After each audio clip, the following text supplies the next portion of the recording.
En 2017, le Portugal comptait 400 000 étrangers et l'extrême droite était inexistante.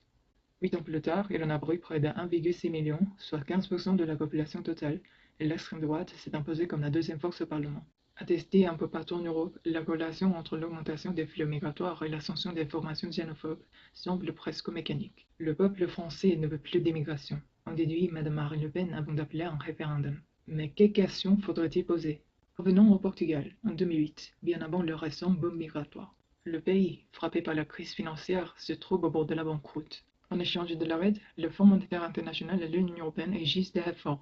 Lisbonne doit moderniser son économie, c'est-à-dire privatiser, sabrer dans les dépenses publiques, déréguler le marché du travail. Il faut gagner en compétitivité afin d'attirer les investisseurs.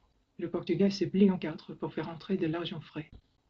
Il crée en 2009 le statut de résident non habituel, destiné à appâter les blancs et les retraités étrangers, moyennant une exonération fiscale de 10 ans. Un succès immédiat. 3 ans plus tard, il lance un visa doré, ou autorisation de résidence pour activité d'investissement, avec un accès privilégié à la citoyenneté pour les étrangers qui sortent le carnet du chèque. Une pluie de capitaux s'abat sur le secteur immobilier. Enfin, les gouvernements successifs misent sur la manne touristique. Ils offrent des liaisons aériennes low cost et libéralisent les locations de courte durée. Les vacanciers débarquent par millions avec leur devise. La thérapie paraît porter ses fruits.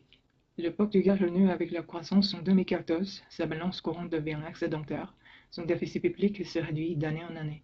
L'ancien cancre fait figure de modèle. Mais, derrière les indicateurs flatteurs, une autre réalité s'impose.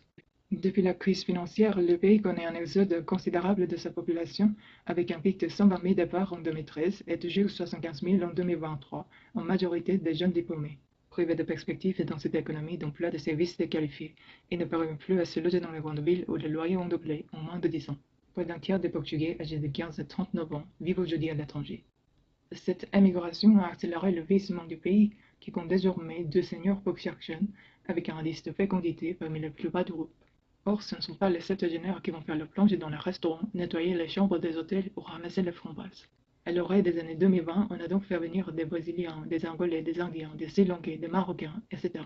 Au petit jeu de chiffres, certaines études montrent également une corrélation, plus étroite encore que la première, entre l'immigration intérieure comme internationale et la progression de l'extrême droite. À la fois parce que ces départs privent certains territoires de la plus jeunes et diplômés, moins enclins à voter pour des partis xénophobes, et parce qu'ils modifient le comportement politique des populations restées sur place dans une nation qui s'enfonce dans la crise. Alors, si le Portugal devait organiser un référendum sur l'immigration, quelle en serait la question? Voulez-vous renvoyer la main-d'œuvre étrangère capable de ce pays et devenir indispensable à l'économie d'un pays en déclin démographique? Souhaitez-vous mettre fin aux politiques qui engendrent les yeux de la jeunesse en transformant le pays en villégiature pour retraités âgés et nomades numériques?